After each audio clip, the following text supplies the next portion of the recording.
Hello everyone, in this video we're going to be breaking down the first engagement in the first Hunt for the Red Eagle video. The fight starts off as a 3 versus 4, which isn't that bad. But of the two other members of my flight, one of them gets shot down almost immediately, and I get separated from the other. The fight starts off 2 versus 1, but a third Newport joins the fight and makes it a 3 versus 1. Not only do I manage to survive somehow, but I actually get credited with 3 kills. We start this fight over enemy trenches, having just shot down one of their balloons. One of my flight is slightly low to my 3 o'clock, the other is much lower to my 3 o'clock. There's currently 3 enemy aircraft chasing us in the high pair and 1 diving in on the low single. I'm trying to extend my flight as close to friendly territory as possible. I don't want to fight inside the range of their AA gun from their observation balloon, and I don't want to be trapped on their side of the lines because of the flak trucks in the mud. I'd much rather fight over our balloon and trap them in that manner. In the pre-engagement setup, I'm trying to create a little bit more separation between me and my immediate wingman. That way, they have to choose one of us. If they turn to attack one, they'll be putting their tail towards the other. However, this kind of backfires because after my wingman turns in from being pressured to engage, we never really get back close enough to provide mutual support.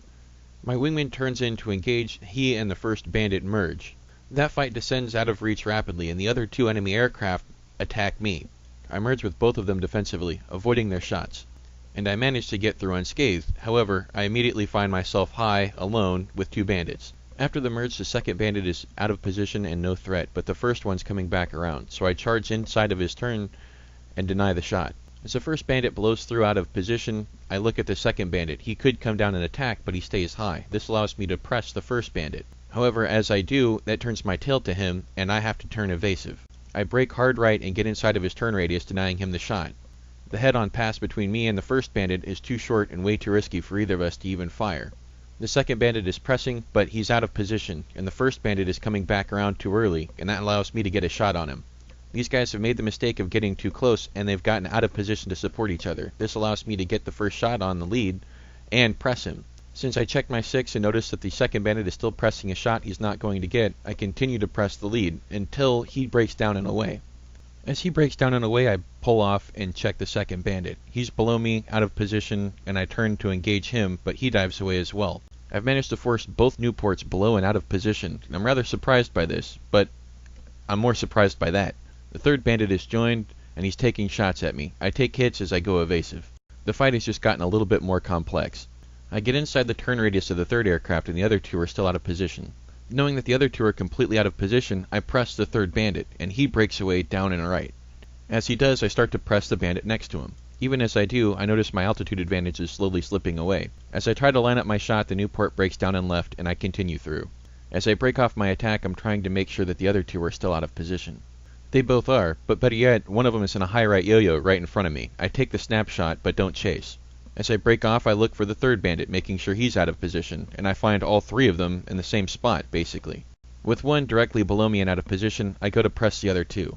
I'm not chasing a shot, I'm just trying to make sure that they're all out of position, and again, I see all 3 of them basically in the same airspace.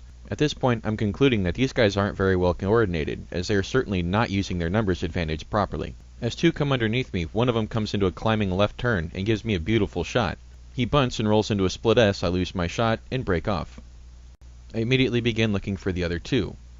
I see one low on my tail chasing me, but he's low and out of position, doesn't have a shot. The other one, I'm assuming, is where all that flak is, but I can't see him. I turn and press him to make him break off, and he does, breaking low, left, and away, and I'm not going to chase him, because here comes number 3, sure enough, right out of the flak. But he isn't in an immediate position to fire, so I use that time to push myself a little bit closer to friendly territory. He closes faster and shoots from further out than I expected, so I brake.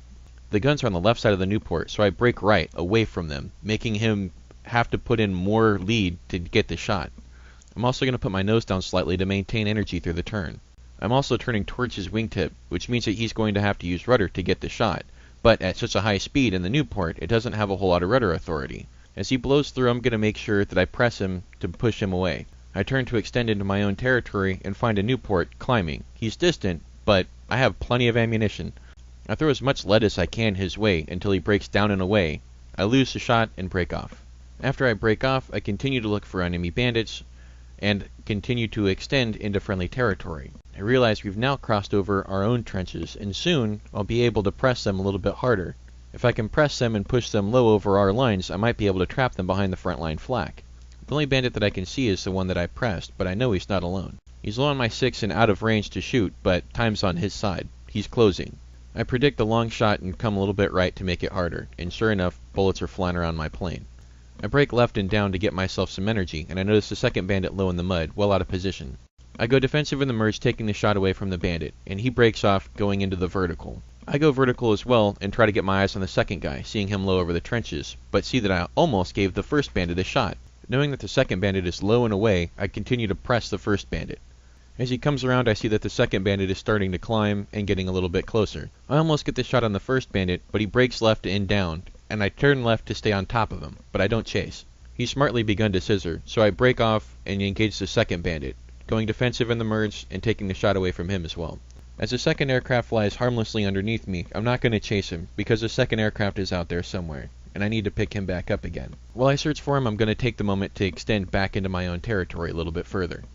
I search frantically for both of them, and end up finding them low on my 6, and I realize that this is going to be a 2 versus 1, as the third one, who I'd fueled, is probably run back to base. I pull through another defensive merge, and the attacking bandit pulls out of the attack and goes into a high yo-yo, out of position, so I engage the second one. I expect him to turn towards me, but he breaks away, and I take the shot. I press maybe a little bit too hard and try and force his shot, bailing out at the last second. I thought I went underneath him, but the server probably registered a collision. Taking that shot gave the first one a shot on me. I'm not sure if he got any hits, but it definitely was more than I wanted. I see the one that I attacked going down in a spin, not likely to get out of it, and so I press the first one. Now I'm back into a one-on-one, and this guy is all mine. We're close, we're at the same altitude, and I've got the maneuver fighter, and we're over my territory. This guy is in a bad way. However, he's not completely helpless, as the Newport does have an extraordinary roll rate, and he uses it to his advantage to force his scissors. He also has a fast airplane, and if he plays his cards right, he might be able to force enough separation to extend and get away. I'm not entirely convinced that this is a one-on-one, and I'm going to continue to check my 6 to make sure that I'm clear.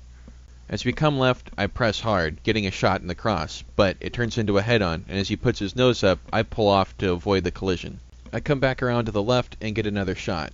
I press him down and away, and I'm chasing him down towards the deck. I'm trying to bleed all of the energy out of him. If I can get him down on the deck with no energy, this will be an easy kill. But I need to make sure that I don't overshoot, I don't collide with him, and I don't give him an opportunity to get away. Unfortunately, the latter will happen. He's using a lot of his altitude to maintain his energy through these maneuvers, and I'm pressing hard to make sure that he uses more. But as I press, I notice that I'm getting closer to him in this cross maneuver. So I put my nose up to avoid colliding or overshooting. But as I do, he puts his nose down, and this creates a situation where he's got the fast fighter going downhill, and I've got the slow fighter going uphill, and that provides just enough separation that he's able to escape. But I'm still just at the edge of my gun's range, and I've got plenty of ammunition, and I'd rather it go home with him than me. I chase him until I get up over my own trenches, and I break off to avoid flying through the mid-mud flak. I wish him good luck in getting across, which he miraculously seems to do. And at this point, I'm really more amazed not only that I was able to survive, but that I was able to legitimately win this engagement. However, we still could have done better. We did lose 2 aircraft and a pilot. Luckily, the second one was able to ditch a no-man's land and get home. We could have and should have been closer together at the beginning of the engagement, but considering how everything started, I'd say it ended pretty well. I tried to minimize my mistakes throughout the engagement, and I managed to do that fairly well, having made only 2 of them that I could really see. The first was pressing that one Newport too hard and trying to force too much of a shot in and probably colliding with him, and it also gave the other Newport a shot on me. I got lucky in that I wasn't mortally damaged in that event. It never hurts to be lucky. The second mistake was allowing the other Newport to get away, but I can live with that. I'm not sure if he botched the landing or if his engine seized up, but eventually I did get a kill for him. This is still one of the most nerve-wracking fights I've ever had in any flight simulator. My nerves were pretty well shot after this fight, and I had a lot of fun. A salute to everyone who is involved in this fight, and thanks for watching this video. If you liked it, drop me a like, a comment, share please, and if you want more, subscribe. As always, thanks for watching, and happy hunting.